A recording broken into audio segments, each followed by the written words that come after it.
Ahoy mateys, it's Dazzling Latte, and welcome back to Fausts Alptraum. I can't pronounce it, but like you see the title of it, you can Google search it. I always have links. I always have a link to the game in the description, so. But yes, we're back, and we're talking to this creepy clown thing. Okay. No matter how unwilling their expressions had been, they'd indeed said that before. Therefore, she wasn't going to let herself be swept out the door no matter what. The figure stilled and turned back, despite being far away. Oh? She regretted her words almost immediately, particularly as the figure swiftly closed the distance between them. She realized its expression hadn't changed, as she tilted her head a long, long way up to meet its gaze. Really? Violently purple eyes flashed gleefully as they had suddenly remembered something. A garish grin abruptly split open the pale face. Elizabeth. A cloyingly sweet voice spelled out the girl's name. You've returned.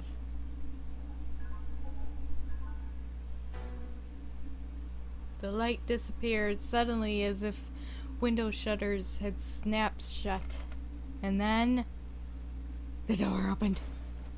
Her body moved of its own accord, disconnected from a mind roiling with confusion. Okay, when do I get to play? When do I get to play? Elizabeth sprinted up the steps and past a dim door frame draped with spider webs, retracing her original path. She couldn't remember why she set foot in this place, and a growling sense of nauseated distaste urged her to leave. Her heart. Oh gosh. I thought it was still like. I saw things moving on the screen and I was like, I didn't know what it was. Her heart settled when she finally set foot on the lush carpet. As long as the front door is still open, then. Huh? Oh, you know, that kind of shit always happens in these kinds of games. What? There's no front door. There's nothing on the wall. Where's the door? She was trapped by the nothingness that revealed itself in front of her. Just like how the cat previously cowered in the corner. This couldn't possibly be happening.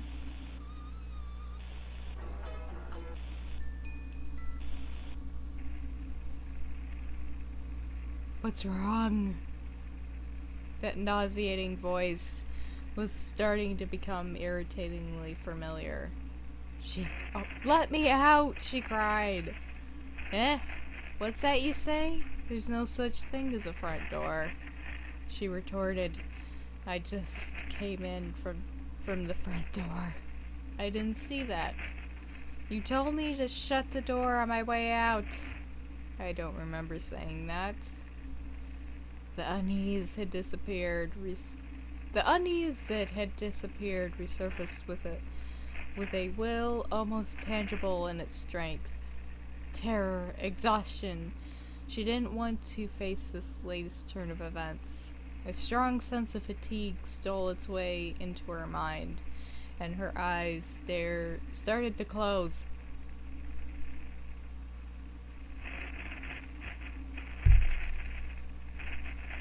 Actually, I think I'm doing a good impression.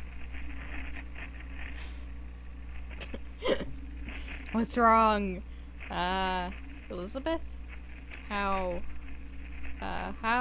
did the being know her name? Her eyes shut firmly before she could ask the question.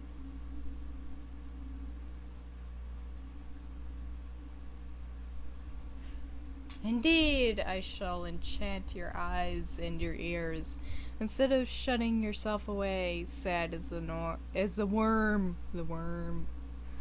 that gnaws your books. Come follow me to a new place.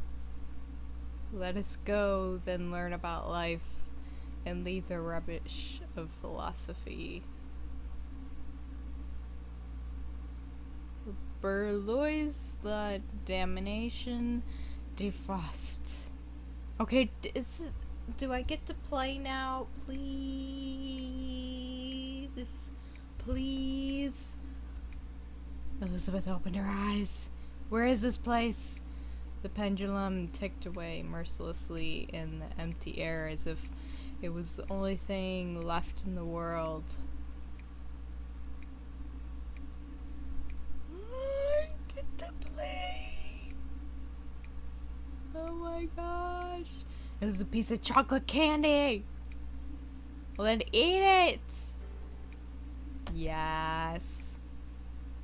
Eating it will impart more energy and your walking speed will increase. It can be used repeatedly until the maximum limit is reached. You will be unable to progress if you cannot walk. Okay, so like I need to the reflection of my face and a stern expression.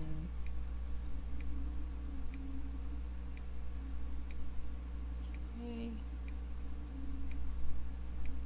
Matches will increase line of sight. Keeping a certain walking speed and sight radius will decrease the chances of danger. Ooh. It's gonna get spooky. The interpretation of dreams. Memories from reality are sometimes unable to be recalled in dreams. As long as nothing happens that prompts one to recall their true self, then no reflection will occur.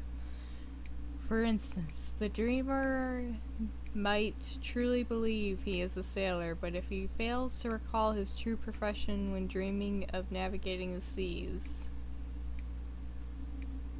What? I wanted to know! Okay. So it's just like, look. It was locked.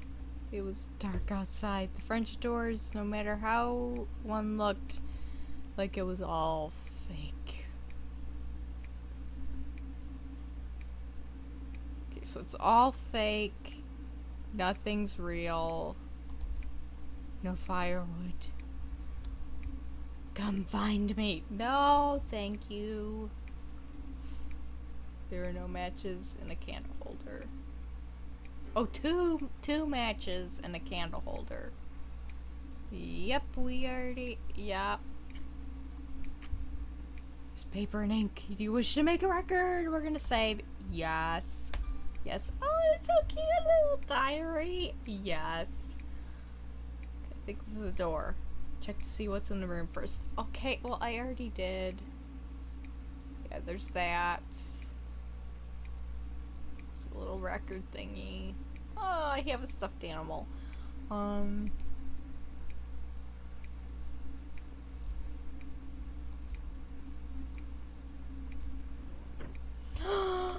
key! The half of the label that remained had the words 1F night right corridor. Right corridor. Okay, gotta remember that. Starting to slow down again. I think we need another chocolate bar. It's so weird. I keep looking at my reflection and thinking there's a person behind me, but it's me. And I keep thinking that's my head.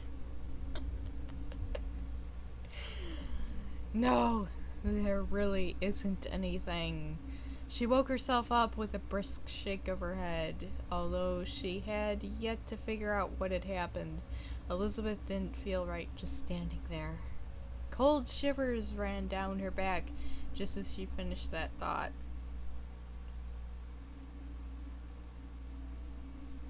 Would it make a difference if she made a decent effort in communicating with a being? Didn't you want to leave? Why did you suddenly start looking for the door? Those weren't actual questions, just sarcasm that weaved insidiously around her. She slumped on the staircase. "Who are you?" Elizabeth asked. The gaze directed towards Elizabeth creased into a smile as if it had been waiting for this question. The figure bowed with an almost comical number of flourishes. "I am Mephistopheles." Me. What? Mephisto. What exactly are you? Elizabeth further asked. The demon smiled and slowly paced in a wide circle around the girl. It spread its hands in a way that was annoying for some reason. "I am the genie that denies everything."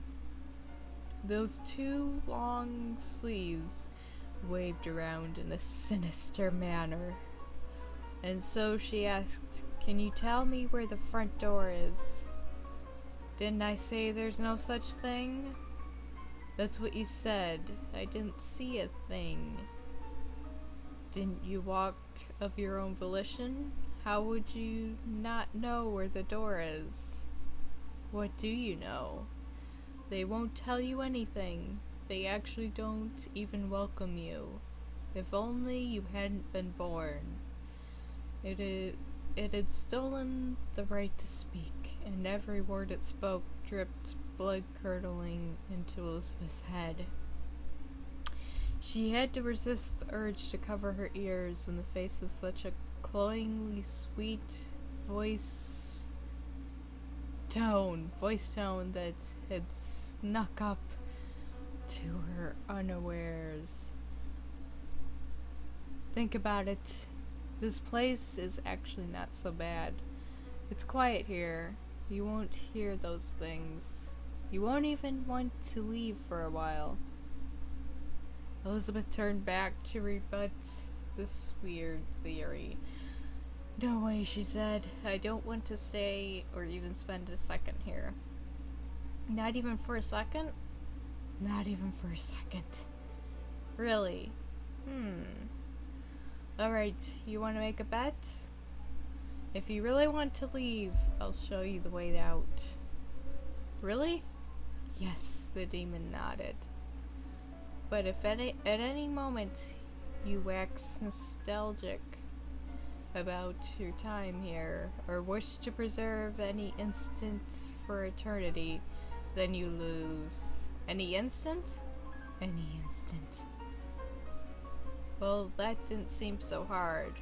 She didn't have the slightest inclination to stay here anyway. Elizabeth nodded her head without thinking over it for too long. "Oh good, then it's settled." The demon capered in satisfaction before she had said anything.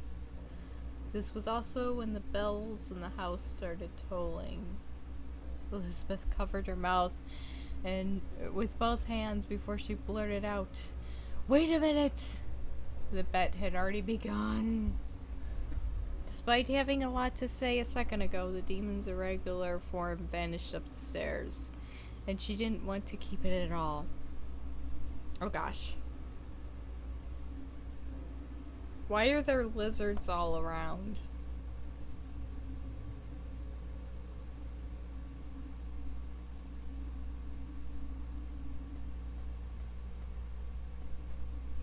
It's locked. Perhaps a key can be used to open it. Got chocolate. Got matches.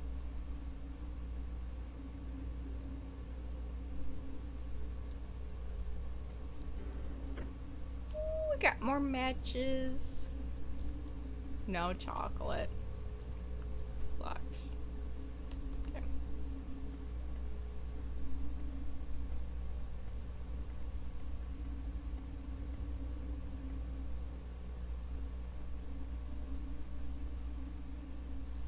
No idea what those lizards do. Guessing they kill me.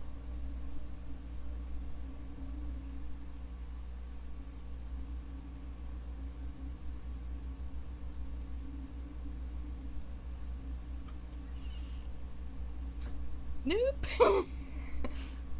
Okay.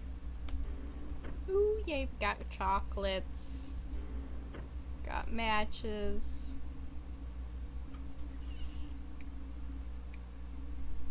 Okay, we're gonna save it.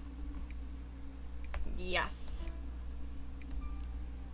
Okay, so I'm gonna end this episode here, and for now I have to go. Until then, smooth sailing to you and your pirate crew.